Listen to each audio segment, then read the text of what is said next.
the forces of law and order is in reality Lamont Cranston, wealthy young man about town. As the shadow, Cranston is gifted with hypnotic power to cloud men's minds so that they cannot see him.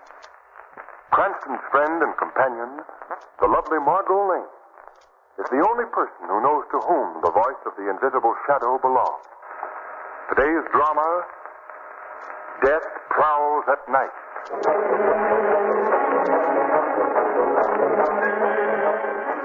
High in the snow-covered Adirondack Mountains, in a tiny trapper's cabin, two men lie sleeping, quietly sleeping.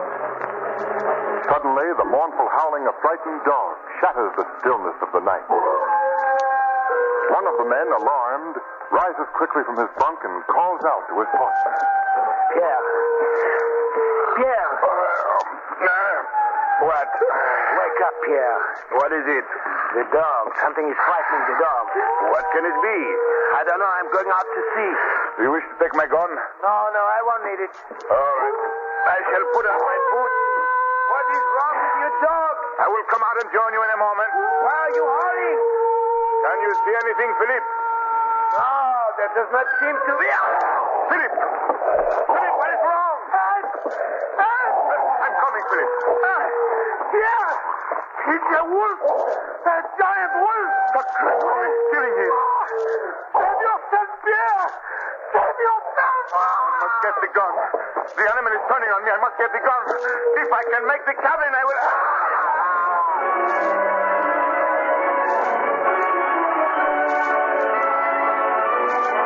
John, I wish we'd stayed in the village tonight. You mean on account of the snow? No, it's just that I don't like riding through these woods like this. Why, we've done it hundreds of times, Anna. I know, but it's different now. Oh, now you've been listening to that wolf story, haven't you? Yes, I have. Well, now that's a lot of nonsense. No, it isn't, John. Too many people have seen him. And what about the bodies they found? Bodies just torn to pieces by a savage beast. Now, Anna, we'll be home any minute now, and you'll be... Listen. What's that? Why, just dogs howling, that's all. Those dogs are frightened. I can tell by the sound. Now, Anna, stop imagining things. You get there, boy. That howling is coming from somewhere behind us. All I can see is dark woods. John! Anna, what is it? The wolf. He's running behind us, following the trace. It's the wolf. Great heavens. Keep that boy. Keep that. John, faster. He's gaining on us. Well, we're going as fast as we can. He's right behind us now. Here, take the reins, Anna. I'll deal with him. It's too late, John. He's right beside us. He's going to leave.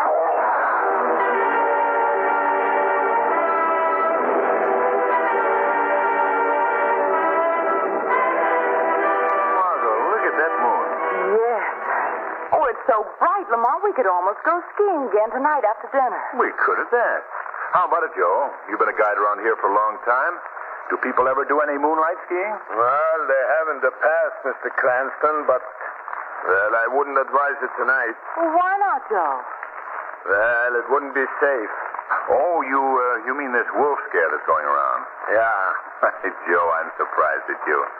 I've never heard of a man who's lived in the woods all his life being frightened by any animal. I'm not frightened by any animal. Just a moment.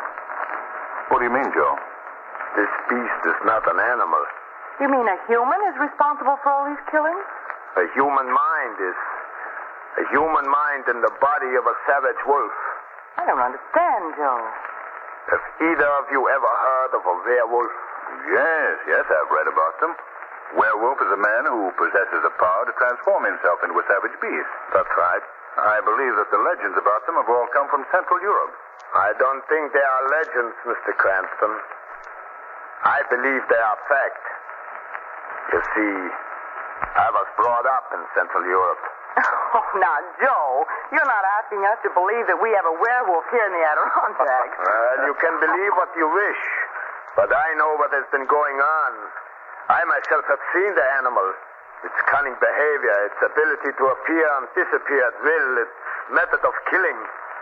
There is a werewolf here. I'm sure of it. Well, I can't argue with you, Joe. Here's your cabin, Margo. Yes. All right, I'll meet you at the lodge, Lamont, as soon as I'm dressed. Righto. See you later. All right. And I'll keep an eye out for the wolf, Joe. Good old Joey. Good evening, Miss Lane. Oh, you surprised me, Marie.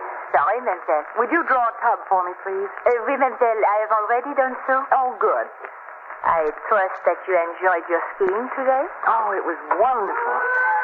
Will you be wearing this blue dress, mademoiselle? Yes, that'll be all right. Marie, do you hear those dogs howling? Oui, mademoiselle.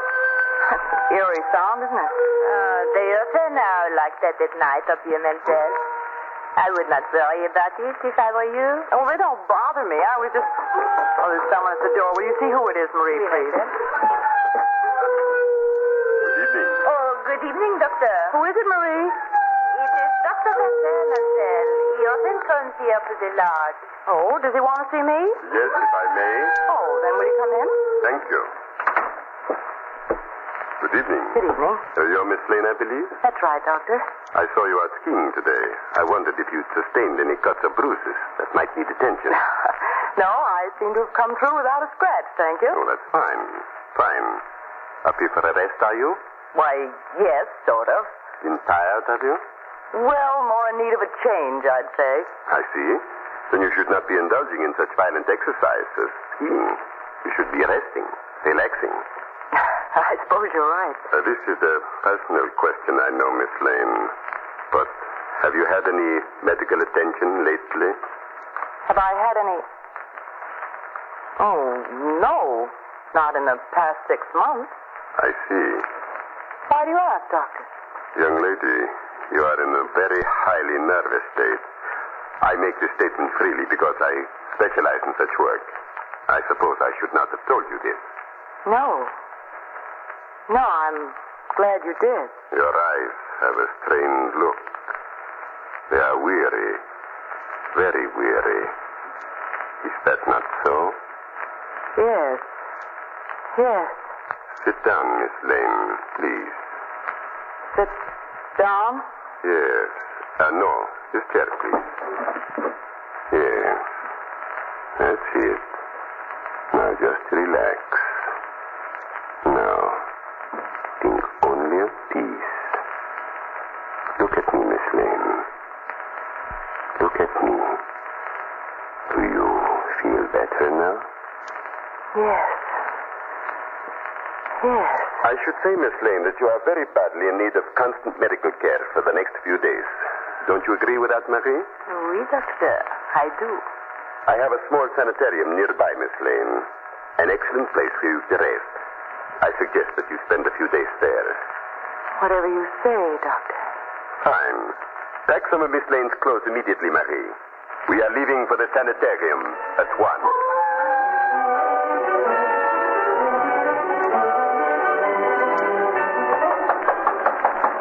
Margo! Margo! You in there? Margo! That's odd. Better go in and see. Margo! Margo! Well, she's not here. Has Miss Lane been here at the lodge? No, sir. Are you sure? I'm positive, sir. I haven't seen her since this morning.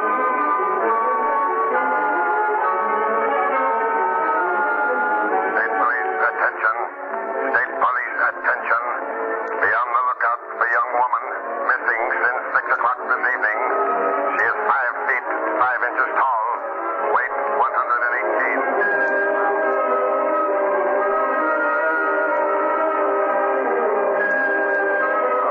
Not a thing, Mr. Cranston. It's been 24 hours now. 24 hours without any word. Yes, I know. Looks bad. Oh, excuse me. Yes? Huh? What? Oh, send him right in. Where? What is it? A man outside who claims to have seen someone just an hour ago who resembled the missing girl. Where? Where did he see her? Well, I don't know yet. Send for me, Sarge. Oh, it's you, Jennifer. Come in. Yes, sir. This fellow's a local farmer. Where did you see the girl? Right near my house. Seen her.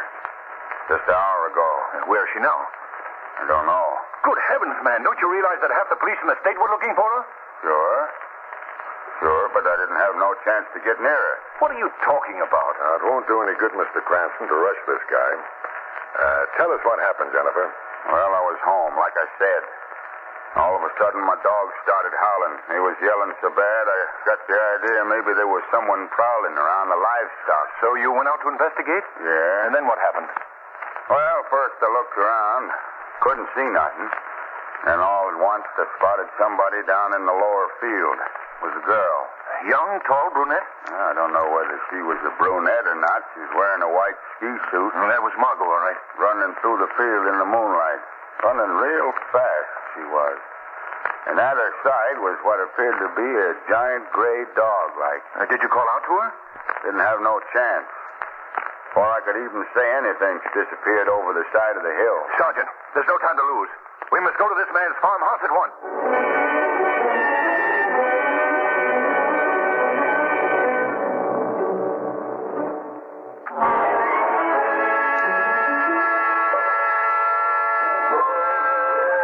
I'll take a squat up the other side of the hill, Mr. Cranston. We can all meet back here at the farm. All right, Sergeant. All right, come along, men. Come on over this way here, boys. Mr. Jennifer, Huh? Yeah? when you first saw the girl, which direction was she coming from? Back yonder. Are there any other farms back there? Not for a good many miles. Oh, I see. In fact, outside of Dr. Van Dane's sanitarium, there ain't another place in that direction. Dr. Van Dane's sanitarium? Huh? Where's that? About a mile up the road. In the same direction? Yeah. Who is Dr. Van Dane? You must have seen him around the lodge. He's up there quite a bit. Oh, I see. That's very interesting. Could you lead me to the sanitarium of his? Sure. When would you want to go? Right now, Mr. Jennifer. Right now. Now, there's the sanitarium right ahead, Mr. Cranston. Thank you. If you don't mind, I won't go no further with you. The doctor don't like visitors much. All right, Jennifer. I'm grateful to you for your help. That's all right. Goodbye for now. Goodbye. Oh, Miss Cranston. Yes? Be careful. Yes. Excellent advice, Mr. Jennifer. Excellent advice.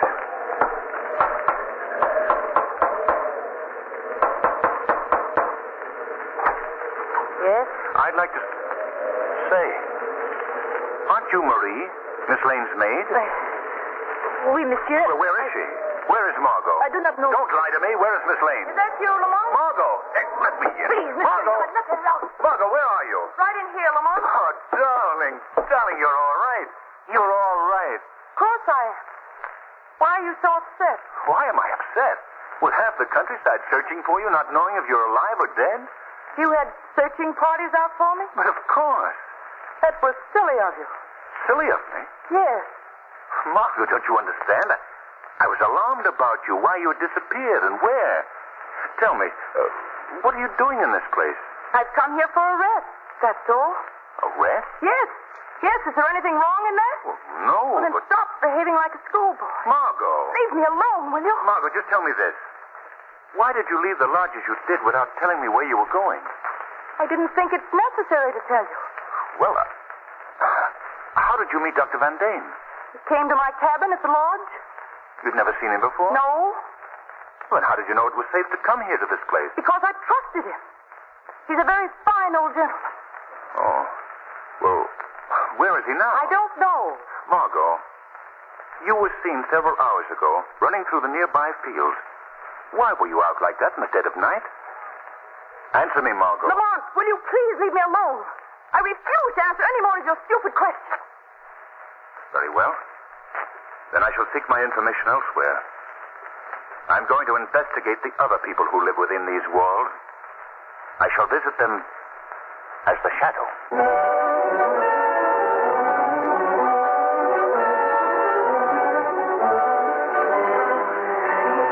Only I could get to sleep. Sorry to disturb your slumber, Marie. Oh, who is there? Don't be alarmed, Marie. I've chosen to make myself invisible to your eyes. Oh, who are you? I am called the Shadow. What are you doing here? Why have you come to see me? I am seeking information from you, Marie.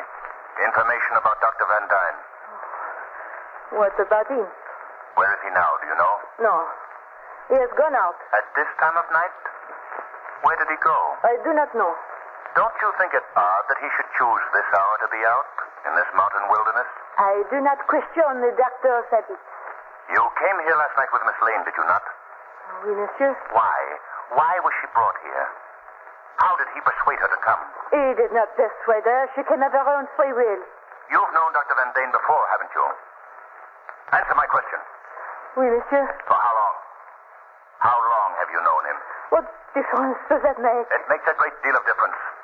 I suspect very strongly, Marie, that you aided him in bringing Miss Lane here. She came here willingly, I tell you. She needed a rest.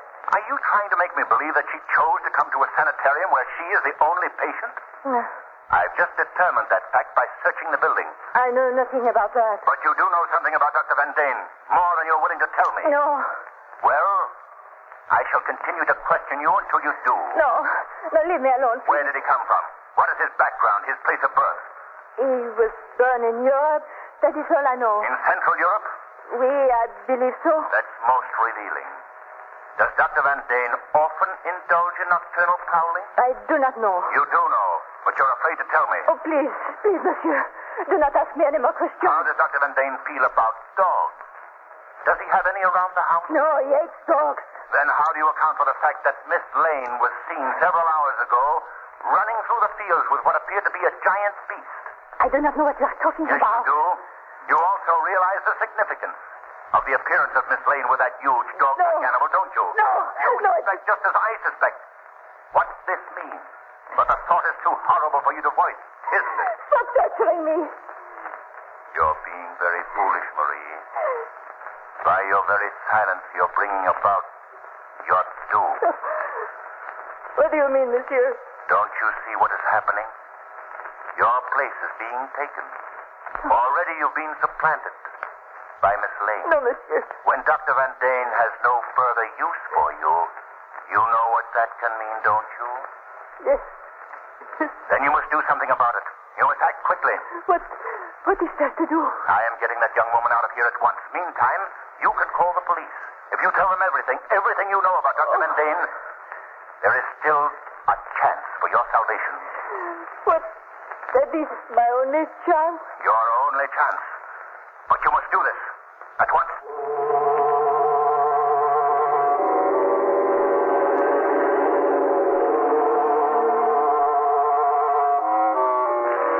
Well, Lamont, did you succeed in getting the information you wanted? I did talk to Marie.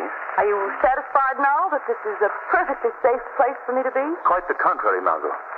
I'm taking you out of here at once. Lamont, what are you saying? I found out something about Dr. Van Dane. If it's true as I think it is, your life is in danger every moment that you're here.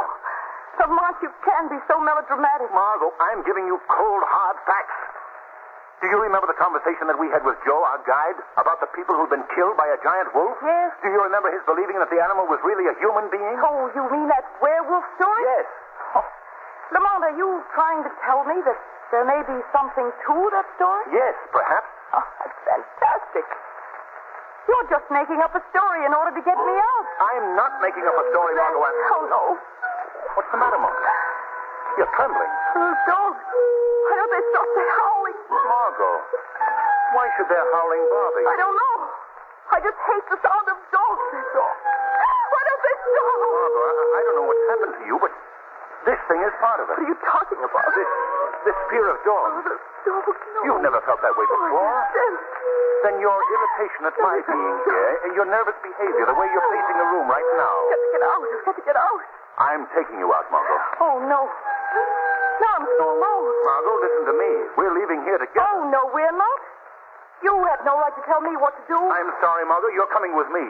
Even if I had to carry you out You here. dare lay a hand on me, Oh, I'm sorry, Lamont. I lost my head, I guess. I didn't know what I was doing. Of course I'll come with you. Come right now. Oh, that's better. Thank you, Margo. Will you get my coat, please, in that closet? Well, surely. I don't see them in here, Margo. Are you sure they're in here? Margo! Margo, let me out of here. Next time you'll know enough to let me have my way. Margo! Goodbye, Lamont. Margo! Oh. Now I must find the doctor. I must let him know that I'm free. Looking for me, Miss Lane? Oh, I'm so glad that you're here, Dr. Bentley. I was worried about you. Really? Yes, I heard the howling of dogs. I was afraid that you might have been in trouble.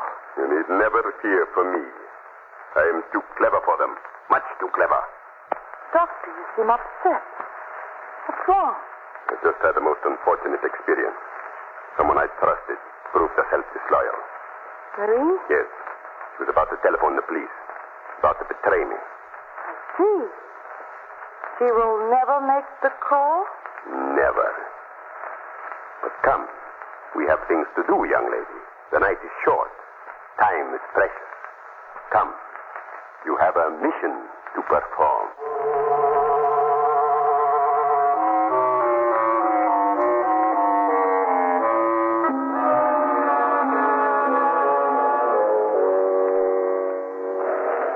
Tell me, did you enjoy the sense of freedom that you found earlier this evening?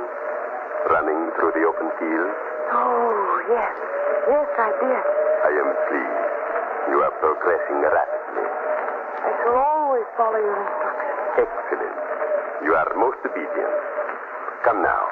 We are setting forth on our first great adventure. The supreme adventure. Before the night is over, you shall have learned to kill. I am ready. Very well. Come with me. Who is that? One moment, Dr. Van Dane. The shadow. Who spoke? I see no one. The young lady knows who I am, Doctor. Yes. Yes, it is the shadow. Young woman, do you know this unseen voice? Yes. Why is he here? How did he find us? I can answer that for you, Dr. Van Dane. I am here to save this young woman from your evil power. I do not know what you're talking I about. don't wish to be saved. Leave me alone. I am aware of what you've done to this girl, Doctor. You've influenced her mind, robbed her of a power to think for herself.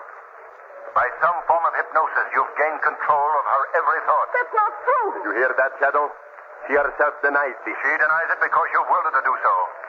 But I'm going to break this hold you have on her. No.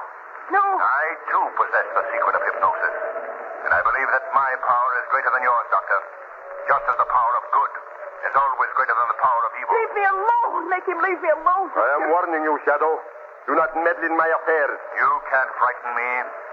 Not when I know as much about you as I do. What? What do you know about me? That you are the one who is responsible for the savage, brutal killings in this neighborhood. That you have committed these crimes in the guise of a wolf. You mean I transformed myself into an animal? Exactly. That is preposterous. You are going back to medieval superstition, to the legend of the werewolf. It's possible you might possess that power, Doctor. How dare you say such a thing? Margo, listen to me. No. No. I am using all the power that I possess to reach into your mind. Feel it. Feel that power. No. Let my thoughts link with yours. Let them join together and drive out all evil. Remain firm, young lady. Do not listen to his lies. I'm trying, Doctor. I'm trying. Concentrate on one thing and one thing only, Margo. The thought that I'm sending to you. Grasp it. Hold it in your mind. Drive it from your mind, young lady. Please, please, both of you. I can't think. It will come true, Margo. The thought will come true. Those dogs. Where are those dogs? They are looking for you, Doctor. Those dogs? They belong to the police. Huh? That frightens you, doesn't it? You are not able to concentrate now. Please, Doctor. Your way is clear now, Margo. You can receive my thoughts alone. You're coming back to me. You're coming back to me. Yes. Yes. Lamont. There, Dr. Van Dane. Your spell is broken now. Oh, they're coming nearer. Yes, so the police will be here. Get away. They will never get me. You're staying here. Oh, no. Oh, no. Come back here, Dr. Van Dane. They'll never get me.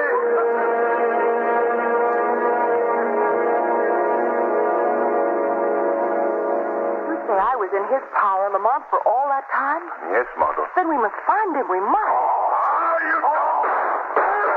What was that? I don't know. That sound came from the trees here. Come on, Margo. Oh, is that you, Kelly? No, it's me, Officer Lamont Cranston. Oh, Mr. Cranston. Say, you found the girl. Yes. Good work. What were those shots? What were you firing at? Why, this big fella here. Lamont, it's a wolf. A huge gray wolf. Yes. Is he dead, officer? Yes, sir. Plenty dead. Well, I guess that's the end of the wolf that's been killing people around here. Yes. The end of the wolf. And it may also be the end of Dr. Van Dane.